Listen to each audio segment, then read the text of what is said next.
saaka mudaaradii magaalada dhalinyaradu ka sameeysay lagu xidhay iyaga waxaan u sheegayaa nimanka dawladda sheeganaya in Cabdiraxmaan Shidabile iyo wariyaasha xidhan shuruud la'aan lagu sii daayo muddo 24 saacadood gudaheeda haddii la sii dayn waayana wixii ka dhaca anagu mas'uul ka banahay war dhalinyaradu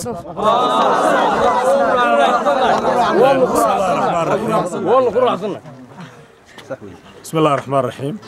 وحوي ورتواصا ولكن أول شيء أنا جوا دليردي جوالله قلبيت وحنا ديدنا هاي أقدر عاد إمام الكسومان لأنه كوهيو دتك قلبيت كذا وودن بيسحر جيلو جيستماعي كار عبد الرحمن شدبله وحنا قدرنا النوتيس موعي أوجيسيس هدي أيكو الدولة الشيعية يسيدين ويان ما يكور عبد الرحمن شدبله أنت حرام با إن أنا قلنا دليرهان قايد دونا تلابين لو جدبون وحويان هذا كبعدي ويدا ما تحرك أسمه عضينا يا إن كذا ما تسوي ماله هدي السود وافر لا تساعدين وحويان دليرهان تلابين لو جدبون قاينا وأنا بالله إن نقاينا كوفين إن حدان هاي دليرتي قبل خاوض السلة يجيبيلك ما توقع لكن شوقة وحسكوه كان ما هذا بالدك وعرا يضمير كوجو ديدي دعتي قالوا لك عيدت كوجا وهبين كستين لبيت من خلاص دعتت كوجا سياسيين تودا وحجرت كوجا وأنا أيان درو وحنن آد فرينو قدريا لمن كان دولة تسكو شيء وسيرايه جامينه أنا قولي شبههم بيناتو كده كذا شيء لا ينقيه وحنو شيء إنه كان نقض فلك وكحر عبد الرحمن شدبله ما يركوه مجالات بورم أو مواد الخور شيء جيسنا taasoo loo xidhay in lagu xiniyeysiibo damiirka suna uu noqdo ku hurda sidii hore taadiga dadka loogu kacay dal iyo dibadna waxaan u sheegayaa dadka u dhashay gobolada galbeedka inay ka kacaan dhiig iyo maal iyo nafna u huraan dadkooga maanta wixii ka dambeeyana uu dhamaaday wanaag haddii aan la soo deyn Cabdiraxmaan Shidabile talaabo degdeg ah ka qaadayno oo ay in badani ka oydo ka murugooto sida maanta xadhigaan uga xunnaay in badan uga xumaan doonto جوابتان كبحنو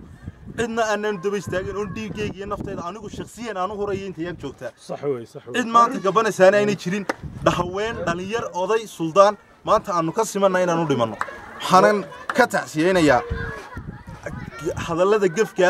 كسو يريا نبغى شيء مشاهدين رأي أفضل أنا قاعد شاهد إني نقول أفضل قاعد أنا قاعد من هذا يقول لي ونودي منه دولة الصوماليات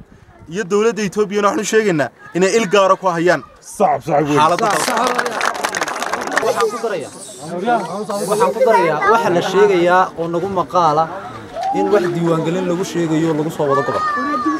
waxaan u sheegaynaa Hargeysa iyo Burciyo Berbera dadka jooga hada reer ma diiwaan gelin waa dhalinyaro soo islaam ah hadaad u imanayso gobolka reer oo dalka la fadhiis oo diiwaan gelinta ha ku socoto wallahi billahi talaa inuu qoro yaal soo dhaaf oo sanduuqyada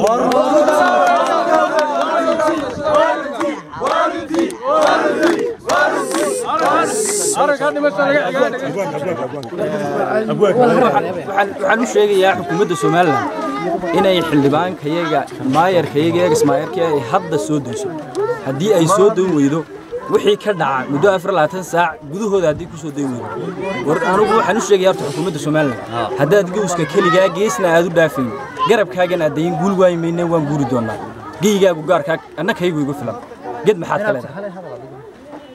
gaashaandhigaagan iyo godobtaani daynayn gobolaysi weeyaan waanigii gabraartii gucundadii badnayd iyo galiyadiina kula qabay ee gooni isku taagii gogashiisa fidiyay gudoon way ku lahaa kula gaasa bixiyay guya deerabaalka inaan ka gabyaana xaq weey ee gibidha arageeda go'aan ka sugayaayo garteeda naslayahay gumbaan arsan kareyna gulo waa mahdi xaq subxaan rabbi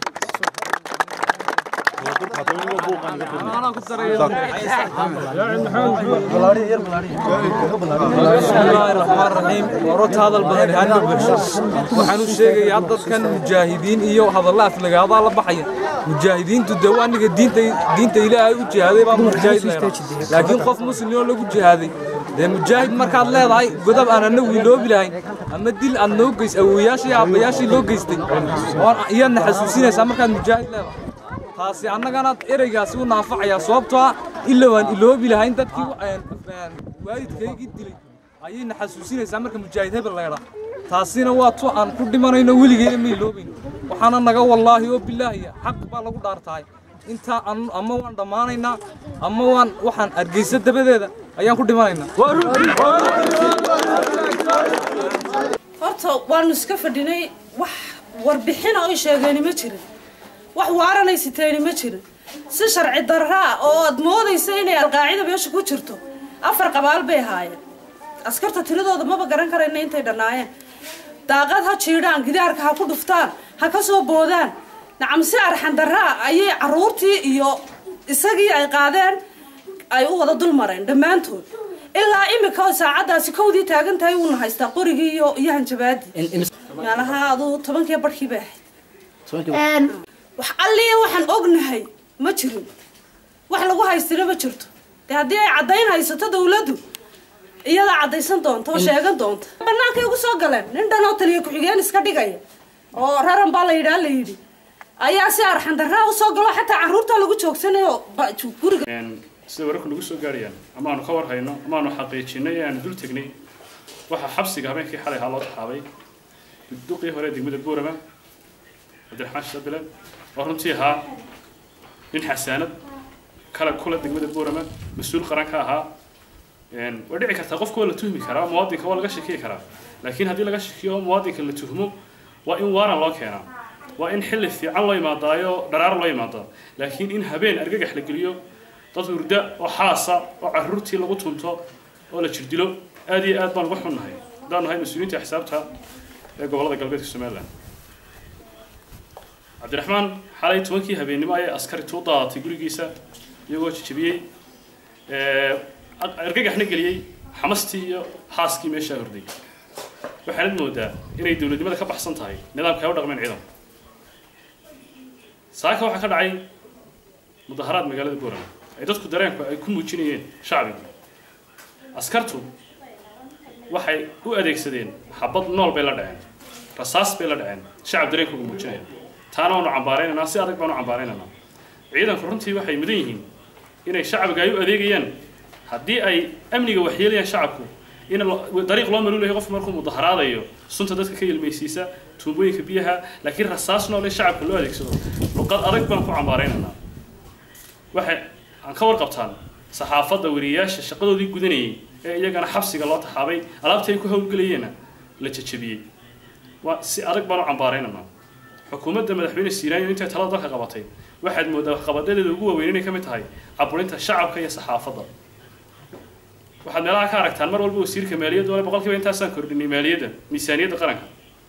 wuxuu hilmaamay mar walba ka tagaa xariga intii kordhiyeen saxaafadda caburinta shacabka intii kordhiyeen musuqmaasuqa intii kordhiyeen dib u dhac iyo qabyaaladda intii kordhiyeen waxaan ku soo koobayaa hadalkayga dhacdooyinka u dambeeyay degmada Boorama ka dhacaya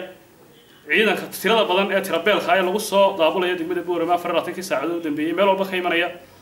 waxaasi argagax xun bay shacabka gelinayaan xal la noqon maayaan ciidanku xaq bay u leeyihiin inay waajibkooda gutaan inay cid ay ka shakiyaan baadhaan laakiin waa in waaran iyo dariiq loo maro iyo xilli la socdo ay yeeshaan mas'uuliyiinta xidhan ee ku eedeysan arrimaha ay ku eedeysan yihiin waa in si degdeg ah maxkamadda loo hor keenaa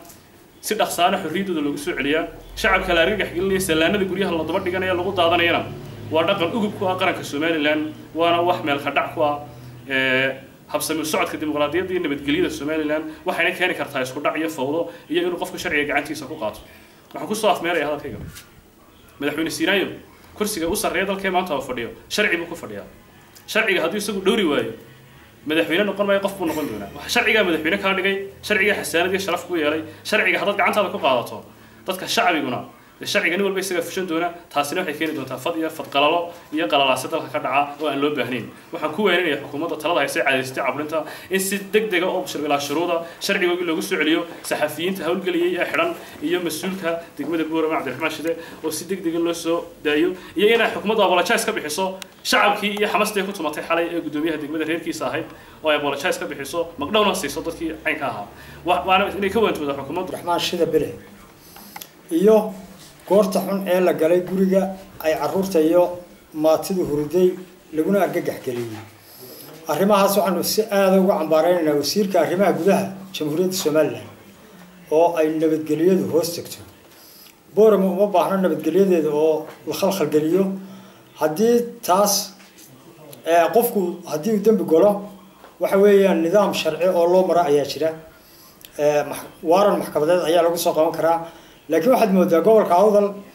inuu ka shaqeynayo xukunka degdega iyo guud ahaan jamhuuriyadda somalilandba oo qofka aan xukuumaddu raalli ka ahayn loo dhaco habeenkii ciidamadii amniga loogu talagalayna laga hor keeno shacabka oo colaad laga dhex abuuro taasi waa mid subxaanallah weeye mudaharaadka dhalinyarta ku cabirtay maanta dareenkooga inay isugu soo baxaan wadooyinka degmada boorame oo aad moodo maanta marinkii qase aad moodayso umay teela dhigan waxaa lanoo sheegayaa hadda in xataa aan lagu eegin xadhigga meeyarka iyo caruurtiisa oo hadda lanoo soo sheegaya in la qabtay iyo madax dhaqmeedyo hadda la raadinayaba waxyaabahaasi waxaan leenahay xukuumaddu dib ha uga laabato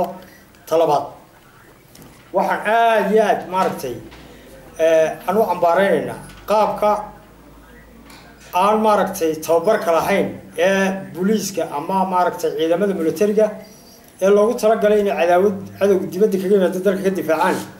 loogu adeegsanayo shacabka gudaha maaragtay ee muwaadiniinta somaliland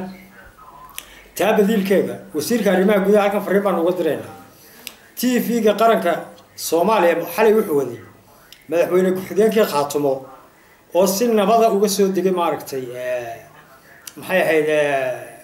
gegada diyaaradaha ee Buuhoodle iyadoo ay taasi jirto waxaan leenahay xuduudihii dalku ma sugna sidaas darteed annagu u dul qaadan mayno halkan wax sharci darro ah oo lagula kaco waxaana arrinkaasi uu ku soo ururayaa dastuurka qaranka jamhuuriyadda somaliland oo xukuumaddu si sharci darro ugu joogjoogsanayso waxaana leenahay arrinkaa dib ha looga noqdo boorama kama taagna cala soomaaliyeed boorama waa meeshii lagu aasaasay jamhuuriyadda somaliland haddii imiga la kicinayo waxa ka mas-uula waxa weeyaan waa xukuumadda iyadoo ay jirto tabashooyin iyadoo ay jiraan dhibaatooyin ka jira xeebaha galbeedka somaliland iyo tusaale aan soo qaadan karno Lowyacaddo xuduudda Lowyacaddo oo cashuur $30 lagu soo rogay oo aan ka jirin furimaha kale ama maxay frontierada kale ee Wajaale iyo maaragtay dhinaca Soomaaliyaba sidaas darteed waxaan leenahay xukuumaddu tallaabada ay ku kacayso haddii aanay kala diraynin dalka oo aanay maamul goboleedyo kala diraynin dib ha uga laabato